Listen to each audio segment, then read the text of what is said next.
Hey everybody. Hey, I'm just going to do a quick video here because I want to get this bike assembled today, and I wanted to show you some of the parts that go with it. Some of you may have questions like I did.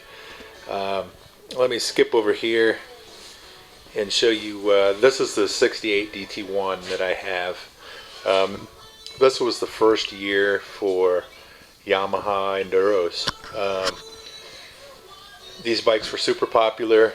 They're really dependable, and as soon as they came out, guys were stripping them down and racing them in the dirt. And so for the first couple of years, this is 68. These were doing real well in desert racing and actually in motocross too, just compared with what was out there at the time. Real dependable engines. That's what people liked best about them, compared to a lot of the European stuff at the time that wasn't, quite as dependable. Had decent power. These put out 21 horsepower stock, but if you put on an expansion chamber like this and a inline plug head and a larger carb, these were probably pushing about 25 horsepower, which was fine. They're a light little bike. So this was years before Yamaha had a dedicated motocross machine. The MX series didn't come out until '73. The YZ series didn't come out until '74, even though the factory had something they called a YZ, but it wasn't available to the public. So in '71, they came out with this bike, and that's what I bought about 3 weeks ago, and have been working off and on mostly just collecting parts, waiting for them to show up in the mail, that kind of thing. So this is the DT1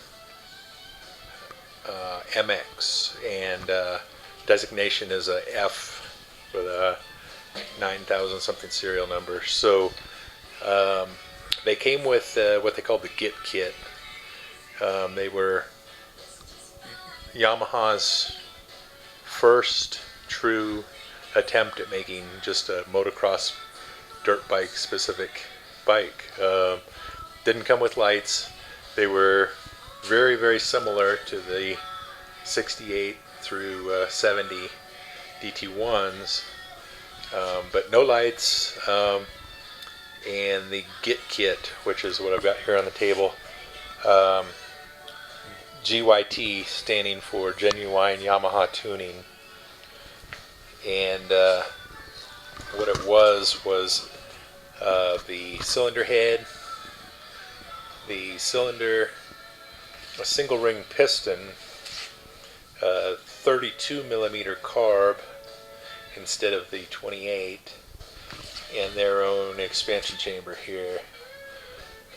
That was the engine hop-up part of the bike there. The rest of the bike was very similar to a stock DT1. I'd heard that there were, let me show you here while I'm here, I'd heard that there were some changes in the forks, but from what I'm seeing, the springs appear to be the same. It doesn't mean the spring rate isn't slightly different. The valving appears to be the same as a stock DT before it. But instead of, the only thing that's obvious is instead of this spacer that's on the top of the spring, there's another spring there, just a short one that replaces that spacer. So that may be what they were calling a dual rate spring at the time. I don't know. Or, it's been 50 years. Maybe somebody added that as a aftermarket thing. I'm just not sure. The frame itself is very similar to the DT in geometry, but there are a few things like this gusset here on the steering head wraps up and around and is welded to both sides. It doesn't have the, obviously doesn't have the steering lock there, and the stem for the triple trees does not have the cutout on it like your normal DT1. So the stem there is a solid one piece and stronger, like any modern motocross bike is these days. Bottom end to me looks to be identical to the DT1 before it, and good, solid, heavy construction there. Big connecting rod, big bearings, good solid casting. They were known for just being super strong and not giving anybody any trouble. Although the MX version has a high fender, and comes with this little MX fender mount bracket up here with a Preston Petty fender on it, plastic. They used a steel stock rear fender. That's what this has. So this is pretty accurate as to how they came from the factory. I've got a pair of KYB vintage shocks that are kind of cool that I just thought I'd run on there, see how they do. These early DT1s, MXs weren't known for great handling, especially compared to the MXs and the YZs that came a few years later. But for the time, they were a bike that held its own. And so let me sit down here and I'll just run through this real quick about the Git kit here, because that was my big question on these bikes. I've wanted one of these for a long time, and I've had pieces and parts to them, but I've never had one that was together and hadn't been fiddled with too much. So stock ignition on both the DT1 and the DT1mx is just your standard point system. This is one that I had removed the lighting coils on. I was going to go ahead and use it. Just has the ignition coil, single wire up to your coil on the frame there. Big heavy rotor. These things weigh a bunch, and what I decided to do was go ahead and upgrade, update, whatever you want to call the ignition, and put on a horsepower HPI ignition. Horsepower ignition is what they call it. So one of the reasons I wanted to do that was this little tiny rotor, internal rotor, replaces this big heavy thing, so a lot less weight spinning on the end of your crankshaft there. Electronic ignition, no points, CDI box with some sort of advance curve for the ignition versus this old one that really didn't have any sort of advance on it. So that's obviously not with the Git kit here.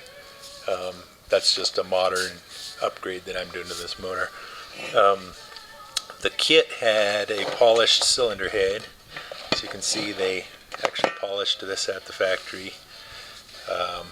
They also did some pretty extensive porting on this cylinder. If you look through here, you can see that they ported and did a real nice job of polishing. I haven't done anything other than just clean a little bit of carbon off, and even the carbon buildup, because it was polished, was really minimal. Looks to me like they cut down one of the transfer ports here. It's nicely bored here. I just got it back from the shop. So when I got this, it had this piston in it, not the original piston. This is a first over 25 thousandths over, but it's cracked and had some scoring. But this is a dual ring piston, and originally they came with a single ring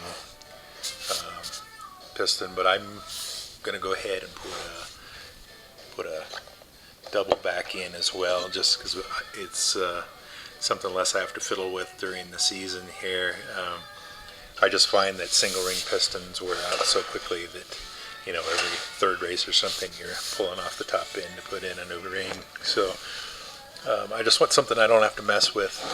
So obviously one of the big changes on the cylinder here is that they ported all this out from 28 millimeter diameter to a 32, and that's all ported and polished. And see if you can see that. They did a real nice job on that. If you look down the cylinder here, everything's enlarged a little bit.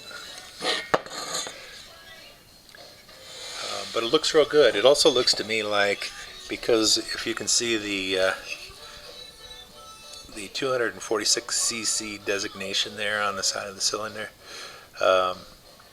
that's normally cut off a little bit, but that looks like it's cut off more to me than it normally would have been. So I'm thinking that they decked all of this to lower the ports of hair and raise the compression.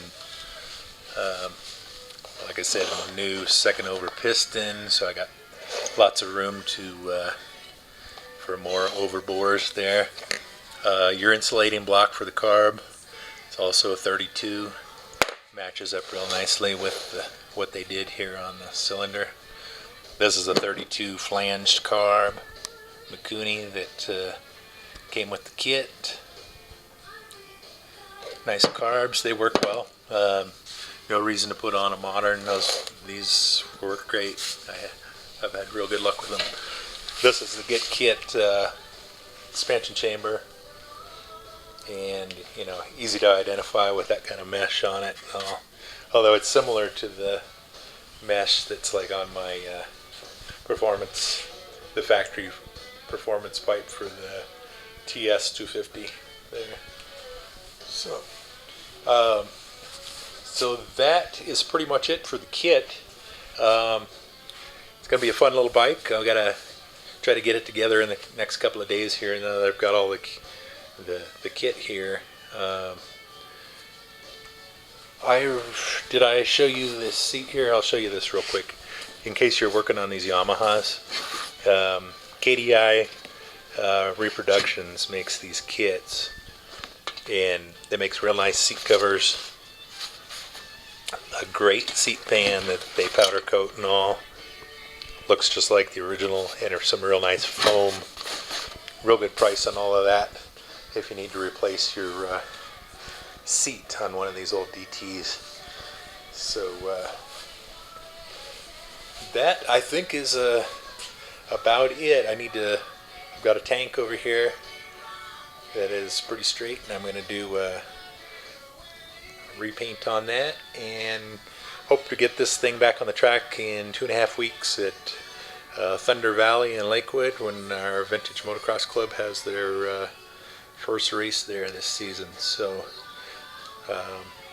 that is it. Keeps snowing here, day after day of snow, so I haven't been able to do much with my Jeep project. Need to be able to roll that out on the dollies and do the bed liner on that, both inside and underneath, and I need 3 warm days to do it, and it's been months since we've had a warm day, so I'm hoping that's coming here soon. But you know, it was my latest project. Like, I needed another one, but you know, can't turn them down when they come to me. So hey, thanks for looking, and if you're interested in any other older Yamahas, I've got some other videos, and check those out. Thanks.